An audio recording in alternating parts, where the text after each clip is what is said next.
Bom, gente, eu vou compartilhar aqui a tela. Essa semana tá achando estranho que eu recebi um aviso agora aqui do Meet que a reunião não pode ter mais de 1 hora. Eu não sei o que vai acontecer se passar de 1 hora, mas enfim, acho que. Nossa, eu compartilhei certo. Deixa eu compartilhar aqui de novo. Uma janela, não tá aparecendo.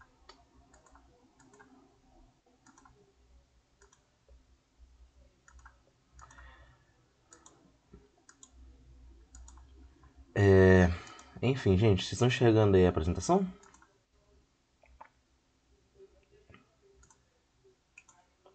Ah, beleza. Bom, como eu tava falando, talvez dê algum problema aqui no Meet, caso passe de um certo tempo. Eu não sei como é que tá funcionando isso aqui agora. Mas, de qualquer forma, caso aconteça alguma coisa, eu aviso pra vocês no grupo do WhatsApp.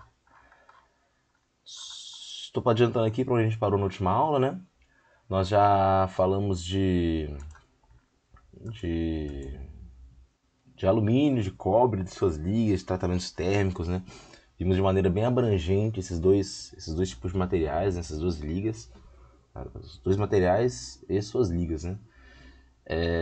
E agora vamos dar continuidade falando das outras ligas metálicas, né? Falando daquelas ligas que ficam, de certa forma, em segundo plano, mas que também são bastante importantes, né?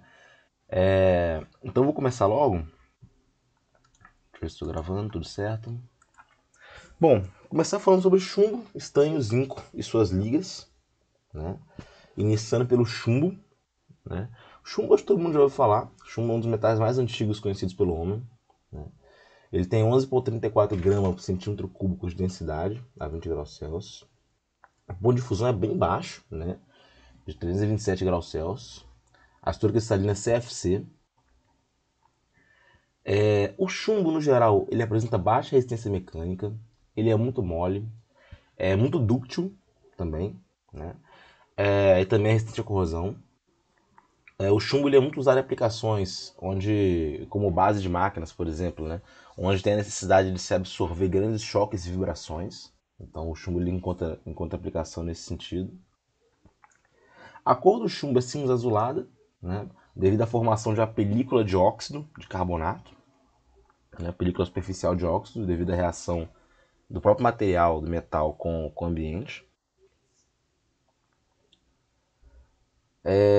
O chumbo é conhecido por ser um lubrificante sólido, né? Ele facilita, por exemplo, a usinabilidade de certas ligas, né? torna essas ligas mais fáceis de usinar. Um ponto negativo do chumbo é que os resíduos de corrosão são muito tóxicos, né? O que vai restringir o uso do chumbo em algumas aplicações, tá bom? Então isso é um ponto bem interessante.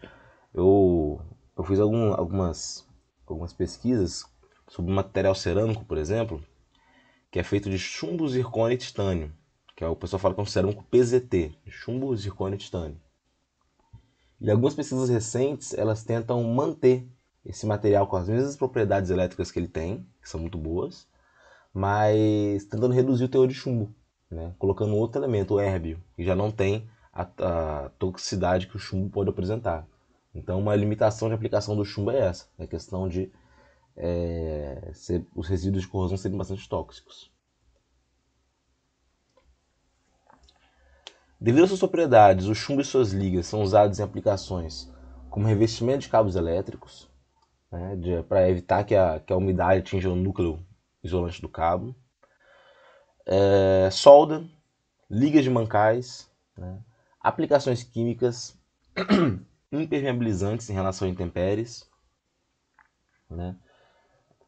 Para o caso de revestimento de cabos elétricos, usa-se chumbo refinado, com 99,73% de chumbo. Para a soldagem fraca, em que o material de enchimento tem que ter baixo ponto de fusão, as ligas mais usadas são de chumbo com estanho, contendo 18 a 50% de estanho, então é uma liga de teor bem equilibrado entre esses elementos, né? Apesar de que pode ter muito mais chumbo do que estanho. Quando eu falo soldagem fraca, gente, é soldagem com baixas energias de soldagem, né? A energia de soldagem não é tão alta aqui nesse tipo de soldagem. Até porque o material tem baixo ponto de fusão, né? Inferior a 300 graus Celsius. Então eu não posso dar muita energia. Senão vai fundir de fato, né? É tudo, né? Aquelas ligas de menor teor de estanho são empregadas em lâmpadas elétricas. E ao passo que se aumenta o teor de estanho, né? A liga de chumbo estanho, à medida que ela vai ficando com um teor maior de estanho, né? Do estanho com mais uma presença mais destacada do que o chumbo, a aplicação é feita na soldagem de canos de chumbo, né? Na soldagem de folhas de Flanders, né? Que é uma liga mais de estanho, que eu vou comentar com vocês. Né? Então, as ligas de chumbo têm essas utilidades. Para tubos e chapas, emprega-se o chumbo puro, em algumas situações, que vai resistir à corrosão por parte de diversos agentes químicos. Né? O chumbo, uma das principais características dele é ter essa capacidade de ser um material bom resistente à corrosão, né? Ter uma alta resistência à corrosão, de maneira geral. As ligas de chumbo, prata e cobre, tendo baixo teor de prata e cobre, possuem bons valores de resistência à tração, à fadiga e à fluência. É outro ponto positivo.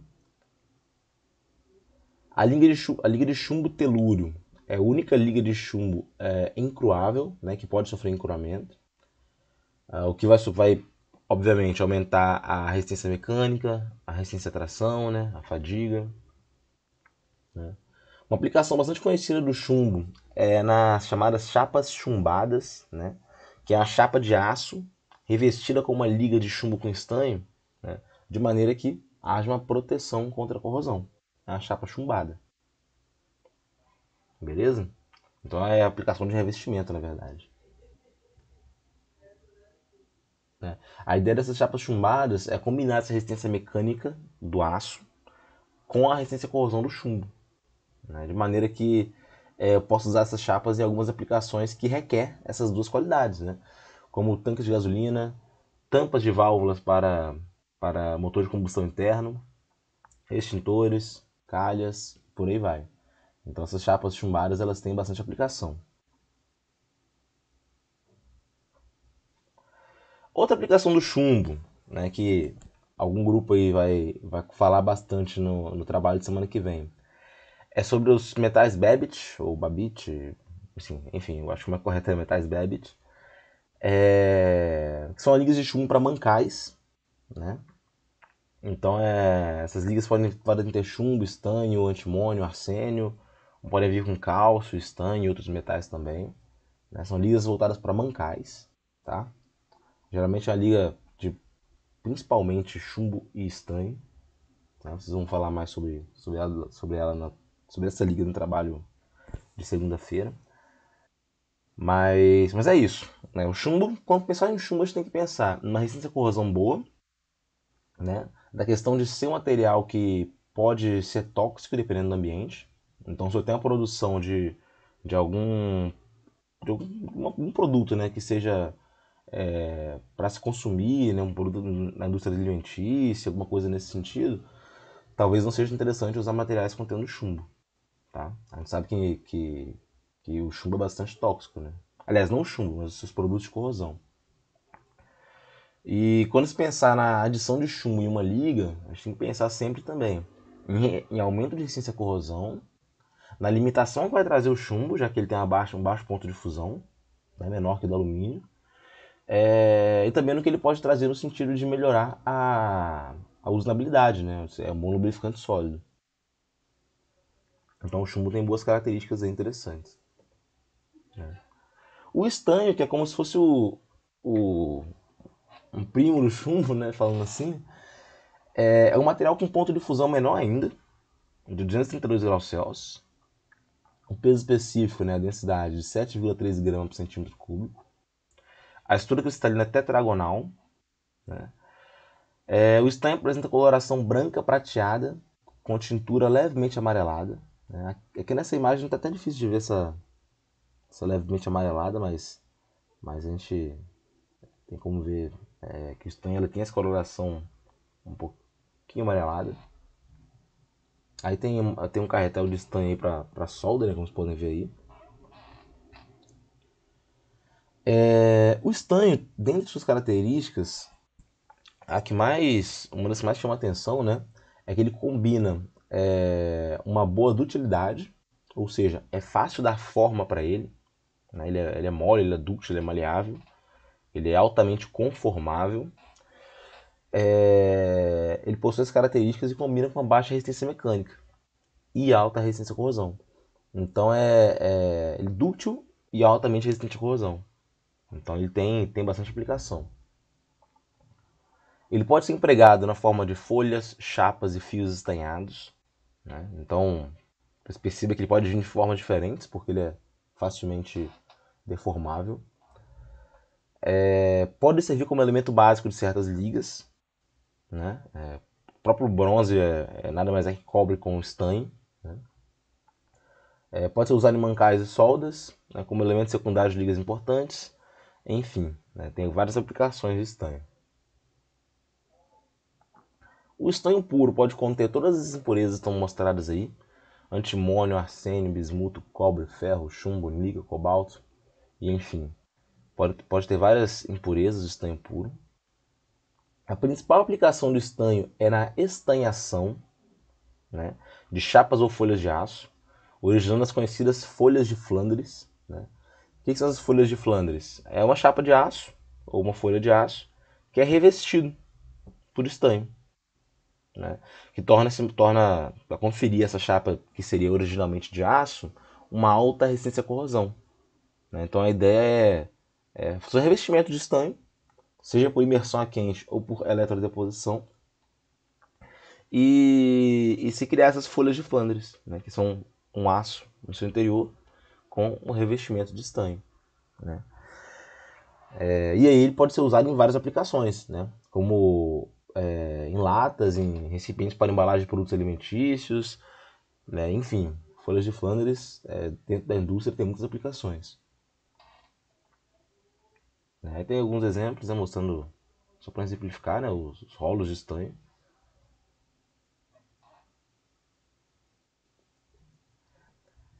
O estanho também possui grande utilidade e solabilidade. Né? Como ele tem baixo ponto de fusão, ele pode ser usado como dispositivo de segurança contra o fogo, em alarmes, metais de soldagem, de vedação. Então, ter esse ponto de fusão por volta de 230 graus Celsius é uma grande vantagem, que amplia o campo de utilização desse material, de certa maneira. Né? Então, o estanho tem essa característica. Outra aplicação do estanho é também nos metais Babbitt, que é um dos temas de nosso trabalho. Né? Estanho e chumbo vêm juntos nisso aí. Aí tá o estanho, as ligas de,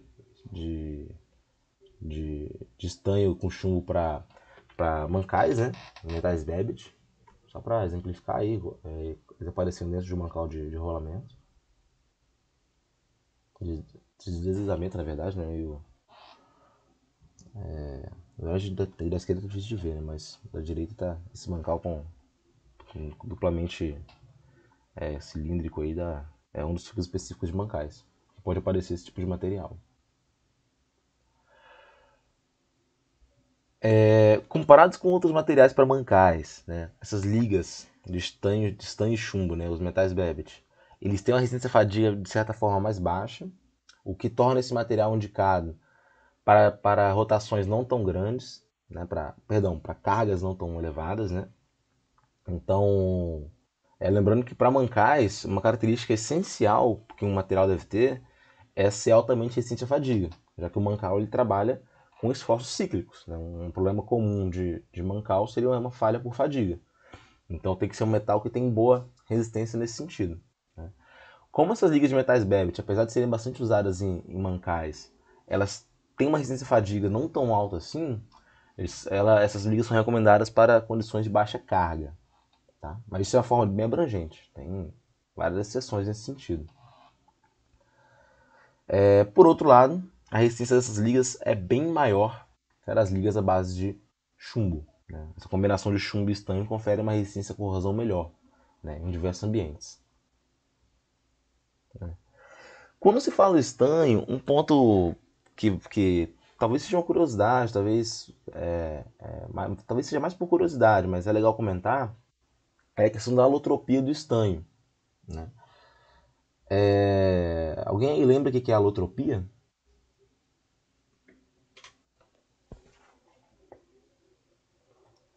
Então, a alotropia é quando o mesmo elemento, né, ele pode se arranjar de maneiras diferentes, né, em estruturas cristalinas diferentes. Né? A gente sempre dá o exemplo do carbono, que em um arranjo cristalino ele é diamante, no outro arranjo cristalino ele é grafite. Essa é a alotropia. Isso, a alotropia é quando essa questão de diferentes organizações elas acontecem para um elemento simples. Se for uma combinação de elementos, e essa combinação de elementos apresentar estruturas diferentes, eu já chamo de polimorfismo, né? Que é um outro. A definição é bem parecida, mas é para elementos compostos, assim, de certa forma, né? Para substâncias compostas, né? Que tem mais de um elemento. Bom, doença do estanho. A doença do estanho é a alotropia do estanho.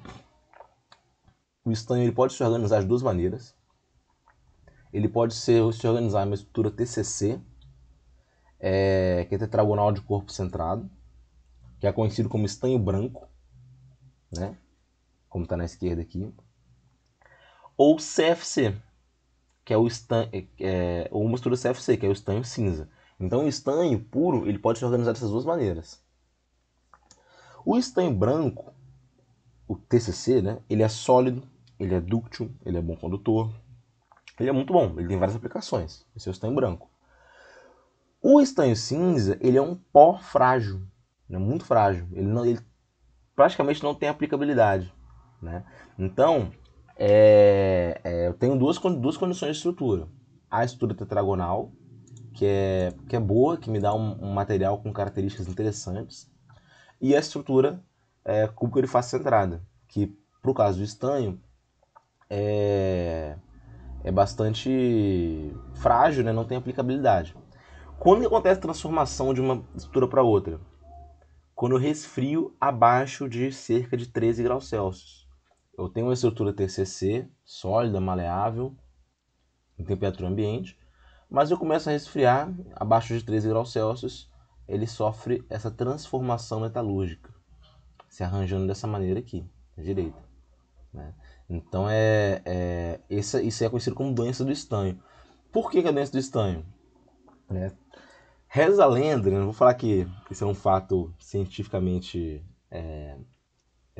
confirmado, mas sempre vejo as pessoas, vi bastante reportagem falando sobre isso já.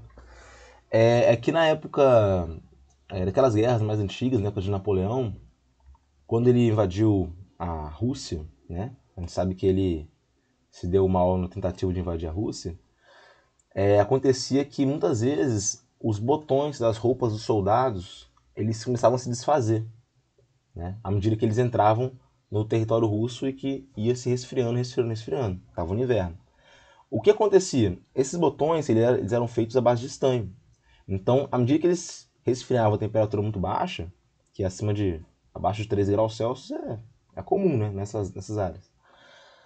Os botões se desfaziam, e aí os soldados não conseguiam mais fechar seus jalecos não, né, suas fardas, né, e isso facilitou com que eles morressem de frio durante a guerra. Né. Reza a lenda. Né, e muita gente atribuiu isso ao fato dos botões serem feitos de estanho. A alotropia do estanho faz com que ele perca essa solidez, de certa forma, em temperaturas baixas. Né? Então é o que é conhecido como doença do estanho. O estanho se desfazer devido à transformação metalúrgica.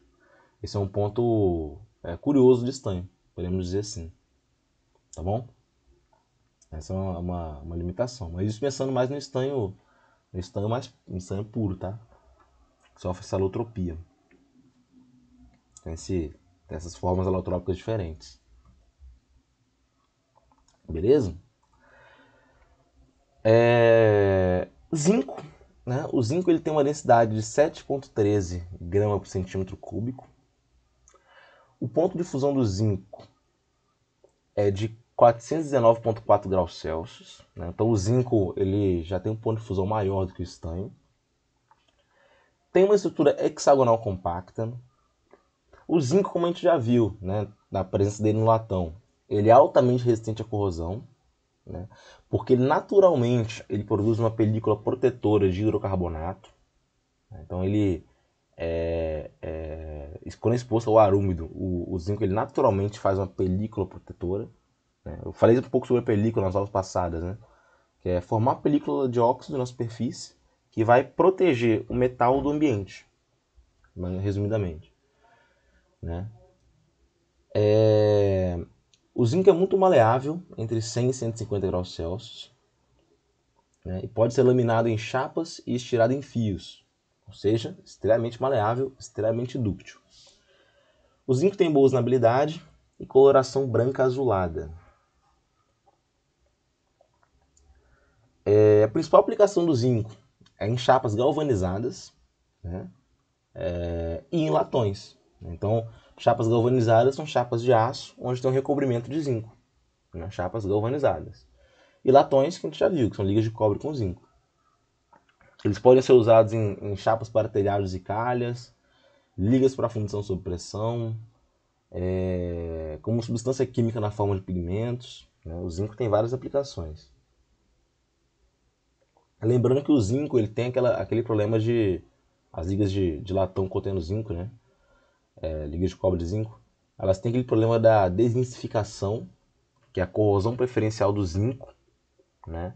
Então, muitas vezes não é tão interessante ter um teor muito elevado de zinco, tudo bem? Então, o teor de zinco nas ligas de latão, ele tende a ser menor, né? Mas tem as situações onde ele é mais elevado. As impurezas normais do zinco são chumbo, cádmio e ferro. A principal aplicação do zinco, no geral, é para proteger contra a corrosão atmosférica, né? Servindo como revestimento para ligas de aço, que é a galvanização do aço. Tá bom? Então, o zinco ele tem essa aplicação. Outra aplicação importante do zinco, né, nas ligas de fundição sob pressão, conhecidas como o nome de ZAMAC. Né? Os elementos de liga geralmente são alumínio, cobre e magnésio. O ZAMAC, que também é tema de um trabalho, né, de um dos temas de trabalho, a liga de zinco. Essas ligas têm baixo ponto de fusão, cerca de 380 graus Celsius, boa fluidez, boas propriedades mecânicas, boa usinabilidade.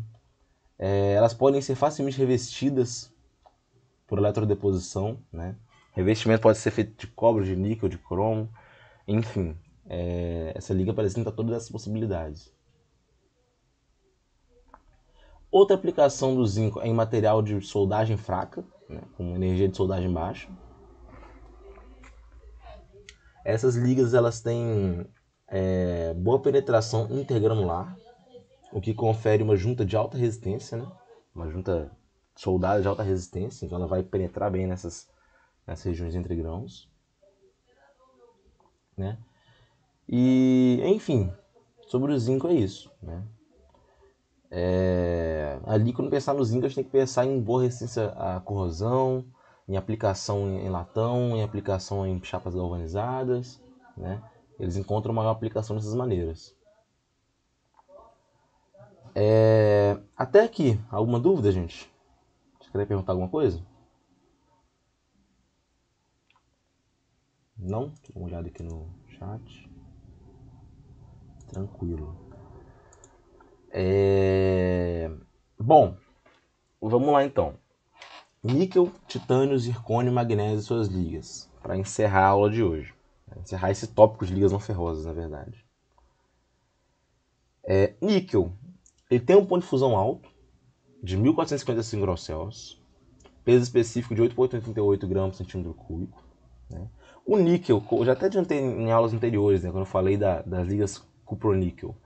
O níquel ele é excelente em resistência à corrosão, ele é muito dúctil, ele pode ser trabalhado a frio, então eu posso combinar dutilidade, resistência mecânica e resistência à corrosão. Né?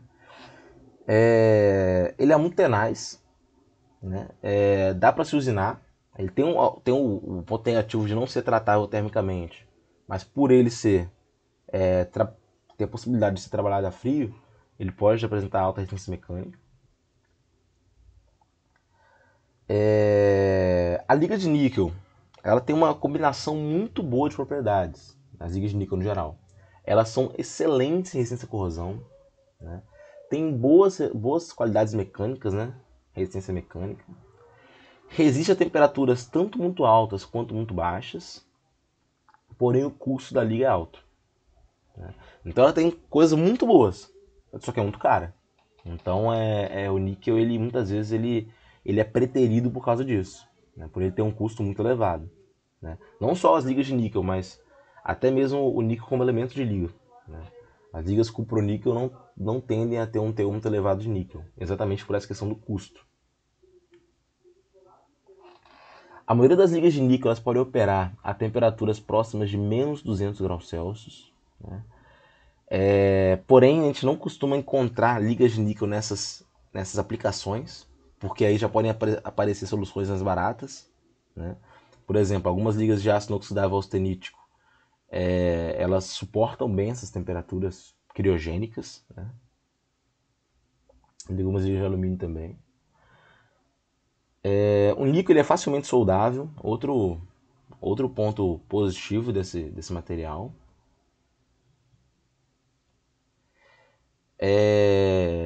Apesar do níquel ser muito bom em resistência à corrosão, no geral, algumas atmosferas contendo enxofre tendem a ser danosas para esse material, né, em temperaturas acima de 300 graus Celsius.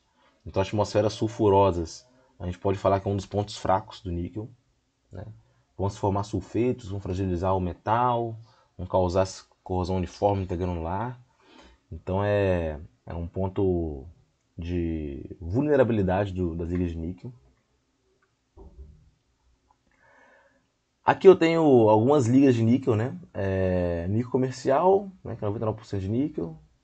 Metal Monel, Inconel 600, Incolloid 125. A gente pode ver que tem várias ligas diferentes aqui. Né? Metal Monel, que inclusive é um dos temas de trabalho. Né? Tem um teor de níquel elevado, mas também tem cobre, ferro, manganês. Né? Lembrando que Metal Monel, gente, no caso aqui, é uma classe das ligas de níquel, não um tipo de liga de níquel. A gente tem várias classes diferentes dentro do Metal Monel. Tá? Então, até comentei isso no vídeo que eu fiz apresentando o trabalho, que eu queria que vocês definissem assim, no trabalho de vocês. Né? Vocês vão fazer uma análise mais abrangente sobre Metal Monel, ou vão pegar uma situação específica, né? Quero falar sobre Metal Monel 400 e falar sobre aquele tipo, aquela classe específica. Mas isso aí fica a critério de vocês. Né? Isso não só para Metal Monel, mas para outras ligas que são temas de trabalho também. Né? Escolher entre falar de maneira abrangente sobre aquele tipo de liga ou escolher um específico e entrar bem mais especificamente sobre aquele tipo. Aqui tem limite de temperatura, né, para meios contendo enxofre e meios sem enxofre. Né? Então tá tudo em graus Celsius. Né? Você pode observar que meios contendo enxofre, a tendência é que não se utilize essas ligas de temperatura muito alta. Né? Exatamente por aqueles problemas de corrosão. Mas enfim. O níquel ele pode agir como protetor do aço também, com revestimento protetor, num que a gente chama de niquelação. Também pode funcionar como elemento de liga em produtos siderúrgicos, né, como em ácidos inoxidáveis e refratários. A gente sabe que o ácido inoxidável ele tem um teor mais alto de níquel mesmo.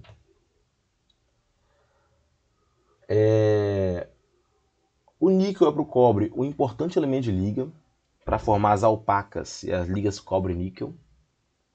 Né? Então, o níquel ele pode agir como elemento de liga também. O níquel comercialmente puro, 99% de níquel, ele tem aplicação muito limitada, né, em ambientes que são muito cáusticos, né, que eles têm resistência à corrosão nesse tipo de ambiente.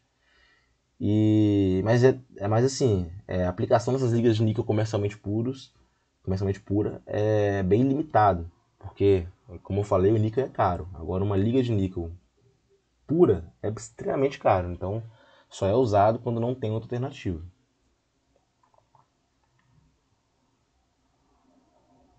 Eu tenho vários tipos de ligas de níquel, né? Eu tenho níquel A, que é níquel com cobalto, né?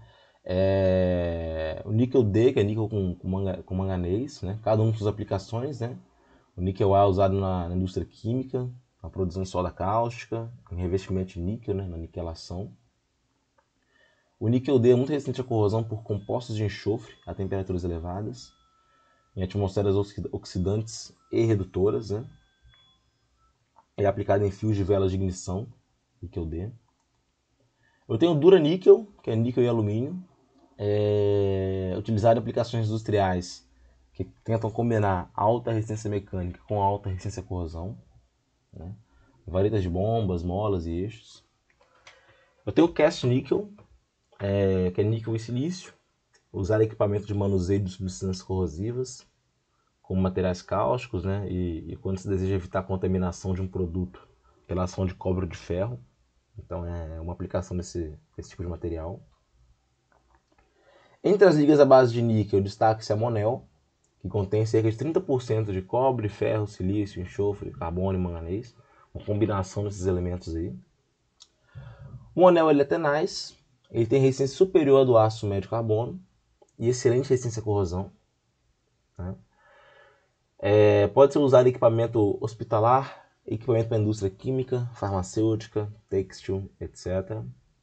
São as ligas Monel, né? O Monel é uma solução de níquel e cobre em tais proporções que o tornam mais resistente a meios redutores e oxidantes, né? A sua resistência mecânica é superior à do níquel e pode ser aumentada por encuramento. Como eu falei, as ligas de níquel no geral elas podem ser trabalhadas a frio. Trabalhar a frio traduzindo em encuramento. Tem um anel tipo K, contendo cobre e alumínio, que é usado em aplicações industriais, onde eu quero uma combinação de resistência mecânica e resistência à corrosão, sobretudo em grandes seções, né, seções bem grandes, e em componentes não magnéticos para aviões. Então é uma aplicação desse tipo de metal monel, né, o tipo K. Eu também tenho o zinconel e o zincolói, que são famílias de ligas à base de níquel, desenvolvidas para serviços severos, oxidantes ou redutores em temperaturas altas. Eu tenho os astelóis, que são ligas de níquel de alto custo, com grande quantidade de molibdênio, podendo conter outros metais, né? Inconel ou incolói e astelóis, né? A gente pode ver que dentro do níquel a gente tem várias famílias de ligas, né? Quando você adiciona molibdênio em ligas de níquel, essas ligas astelói, né? Nesse caso aqui, nessa família de ligas, a gente já sabe que as ligas vão ser mais caras, né? Ligas de altíssimo custo, né? O molibdênio, ele, como elemento de liga, ele funciona muito bem para melhorar a resistência à corrosão, né? Que já é muito boa do níquel. A liga Asteloy B é uma liga metálica industrial com uma das melhores resistências à corrosão que existe, podendo trabalhar com ácido clorídrico em qualquer condição de concentração e de temperatura, inclusive com gás de ácido clorídrico úmido, né? Então é altamente resistente, né? É importante destacar essa questão da concentração, porque, por exemplo, um ácido inoxidável ele não é atacado por ácido clorídrico nessa situação, né? Ácido clorídrico nessa situação puro, né? Ácido clorídrico puro. Eu posso armazenar ácido clorídrico em ácido inoxidável que não tem problema. Porém, se ele estiver diluído, se não estiver concentrado, ele começa a atacar o aço. É até um pouco contraditório a maneira que a gente pensa, né? A gente costuma pensar que algum ácido ele seria mais potente em relação à corrosão se ele estiver concentrado. Só que não. Quando ele está diluído, ele cria uma situação que é favorável para atacar o ácido inoxidável. Então, o ácido inoxidável ele pode servir para armazenar quando o ácido está concentrado. Quando ele está diluído, não funciona mais. Né? Isso aí já está entrando nos conceitos de corrosão. Né? A liga esteroide B, que é essa liga de níquel, ela pode trabalhar aí em todas as situações de concentração que é resistente de qualquer maneira. A esteroide C é especialmente adequada a serviço com oxidantes mais energéticos, sendo um dos poucos materiais que resiste aos hipocloritos, como cloro livre. Né? Então, cada liga esteroide aí, cada classe, né, A, C, D, como está aqui agora o G, são ligas desenvolvidas para aplicações específicas. Né?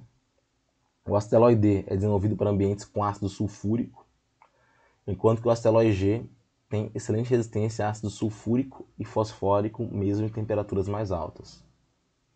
Né? Como já falado várias vezes, o custo muito alto dessas ligas, bem superior ao do metal molibdênio ou de ligas de titânio, limitam seu emprego a casos excepcionais, onde não há outra solução. Né? Em relação ao titânio, né? Titânio a gente já conhece metal. É engraçado que no livro lá que a gente usa como base, né, para trazer informação para essa disciplina, o titânio é tratado como o metal do futuro. Né? Só que é um livro meio antigo, né? Então a gente sabe que, embora o titânio hoje em dia tenha bastante aplicação, né, a gente tem soluções que talvez sejam mais interessantes. Mas o titânio ele tem uma baixa densidade, de 4,5 gramas por centímetro cúbico, tem um ponto de fusão muito alto, de 1668 graus Celsius. Né? Ele tem como grande aplicação, assim, grande característica boa, a alta resistência à corrosão. É o único metal que é realmente imune à ação corrosiva da água do mar, né? O que é excelente para aplicações navais. Né? O titânio ele é bem estável em temperaturas altas, sem modificar sua estrutura cristalina. Né? Porém, se forem adicionados elementos de liga, pode ser que aconteçam transformações metalúrgicas em temperaturas mais altas. Né? Então, de certa maneira, algumas ligas de titânio mantêm satisfatória resistência mecânica e boa resistência à oxidação a 530 graus Celsius por períodos longos e a 760 graus Celsius por períodos curtos, que são temperaturas razoavelmente altas para aplicações industriais. Né? Então, eles mantêm certa resistência mecânica em temperaturas altas. O titânio também é estável a baixas temperaturas, né, o que torna ele mais abrangente em relação à aplicação. O titânio, tal como o estânio, ele também passa por uma transformação alotrópica a 880 graus Celsius. Né? A partir dessa temperatura é possível fazer realizar um endurecimento, né, um aumento de resistência mecânica no titânio, em um processo parecido com uma têmpera. Né? Então, essa transformação alotrópica, né, essa mudança na sua estrutura, permite que tenha esse aumento de resistência.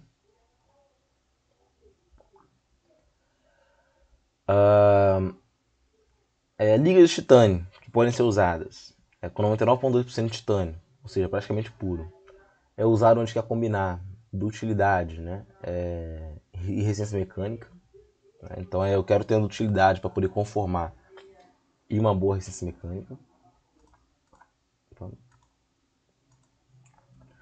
99% de titânio, resistência mecânica intermediária e boa dutilidade.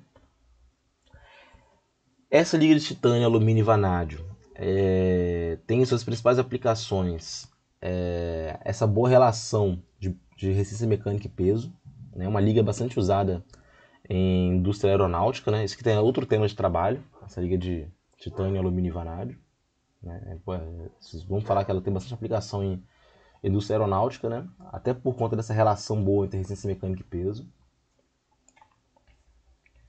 Eu tenho a liga de titânio com manganês, que tem boa conformabilidade e é usada para aplicações estruturais em aviões. Tem titânio, alumínio e estanho, que é uma liga não endurecível por precipitação, porém tem alta resistência mecânica, né? Alta resistência à tração, mesmo no estado recosido, né? A gente sabe que quando o metal está recosido, ele tende a ter maior utilidade e menor resistência mecânica. Então, mesmo recosido, ele tem boa resistência mecânica. Titânio, alumínio e manganês, usado em peças forjadas para aviões a jato, né? E enfim, o titânio, como vocês podem ver, eu citei algumas ligas mais assim, destacadas, né, que merecem destaque do titânio. Mas o titânio, no geral, ele pode se apresentar de várias maneiras, né? Sempre combinando esses três pontos: densidade boa, resistência à corrosão excelente e boa resistência mecânica, né? Então essa combinação de qualidades de titânio torna esse material muito bom, né? Ele tem essa combinação toda e ele ainda assim ele não é tão caro quanto o níquel, por exemplo. Beleza? Então o titânio tem muita aplicação. Além disso tudo, ele também é usado como biomaterial, né? É usado em aplicações onde eu tenho que usar um material para compor um componente estrutural para colocar no corpo humano, né? Como uma placa de titânio para melhorar o apoio entre algum osso. Não sei como é que funciona isso direito. Eu ainda não precisei de nenhuma placa de titânio, não. Mas a gente sabe que é usado. Ele tem uma boa compatibilidade com o corpo humano, né? Ele não é atacado pelos fluidos corporais, né? Pelo sangue, etc, né? O corpo aceita esse material. Então é outra aplicação excelente dele. E por ser leve, por ser resistente mecanicamente e alta resistência à corrosão, ele é excelente para ser usado como biomaterial, né? Imagine se o chumbo fosse compatível com o corpo humano, né? Enfim, um metal mais denso, né? Uma densidade mais elevada. Seria bem ruim, né? Ficar uma parte pesada no seu corpo. Enfim, para fechar então, o zircônio. Ah, não, tem magnésio depois ainda. O zircônio ele é bem parecido com o titânio no geral. Ele tem alta resistência à corrosão, porque ele se passiva facilmente, né? Ele forma facilmente uma camada protetora de óxido. A soldagem do zircônio, assim como do titânio, é possível e é comum, mas não é fácil, né? Isso porque o zircônio tem grande afinidade com o oxigênio. E aí, como tem essa grande afinidade, é muito provável que se dissolvam gases no metal líquido, que é totalmente indesejado, né? Então para soldar o zircônio, é interessante que tenha algum tipo de atmosfera inerte de proteção. Não sei se já fizeram na disciplina de soldagem ainda, mas alguns métodos de soldagem, eles propiciam essa atmosfera inerte de proteção, como a soldagem TIG, a soldagem por arco submerso, né? A soldagem por método MIG, né? Também tem essa atmosfera inerte de proteção, né? Por arco submerso nem é atmosfera inerte, né? É uma proteção sólida, mas pode funcionar para evitar que o oxigênio se difunda e forme gases. No entanto, o ideal seria fazer uma soldagem através do método TIG ou MIG, nesse caso, que são métodos de soldagem que utilizam gás inerte, né? Para proteger o arco elétrico, né? A zona está sendo fundida. Para grande parte dos meios corrosivos, a resistência do zircônio é, no geral, superior ao do titânio, né? Então o zircônio é muito bom nesse sentido. Devido ao preço elevado do titânio e do zircônio, esses materiais são aplicados em casos extremos de serviços de alta corrosão, né? Então quando se pensa em resistência à corrosão, eles são usados em aplicações mais extremas, né? Aqui eu tenho algumas ligas de zircônio, né? E de titânio também, mostrando o limite de resistência à tração e o limite de temperatura, né? Vocês podem ver que fica por volta de 400, 500 graus Celsius, né? Tanto para o zircônio quanto para o material, né? Em relação ao zircônio, um dos temas de trabalho é a zircaloy, né? Que novamente vocês podem escolher entre entrar especificamente em um tipo de zircaloy, de liga de zircônio, ou falar de forma mais abrangente sobre essas zircaloy que podem estar apresentadas aí. Beleza? Magnésio, né? Falando brevemente sobre magnésio. É um grupo de metais leves, peso específico extremamente baixo, ponto de fusão de 650 graus Celsius. Né? É um metal muito mole e maleável, porém sua dutilidade é baixa, então é até um pouco contraditório, que geralmente a gente pega materiais dúcteis, né? Perdão, materiais duros, e eles têm utilidade baixa. Ele é até maleável, mas ele não tem tanta utilidade assim. Né? A resistência mecânica dele também não é alta, a tenacidade também não é alta. Então, no geral, em relação à resistência mecânica, o magnésio não é muito bom. Ele resiste à ação dos álcalis, né, que é um tipo de agente químico responsável por corrosão, os álcalis, né, álcalis. As aplicações do magnésio geralmente são feitas, é feita como elemento de liga em materiais usados para a indústria aeronáutica ou indústria automobilística, né? Aquelas ligas leves que a gente pode ver, a gente vê até comumente, né? Sobretudo junto do alumínio ou de outros elementos. E pode ser componente de máquinas variadas, né? Então o magnésio ele tem essa aplicação, tá bom? O magnésio tem outro porém, gente, que ele é muito reativo, né? Então ele raramente ele é usado sozinho, né? Ele é muito reativo assim, no ambiente. Então ele geralmente aparece como elemento de liga mesmo, tá bom? Bom, gente, enfim, a aula de hoje foi isso. Alguém aí tem alguma dúvida? Alguém tem alguma dúvida aí?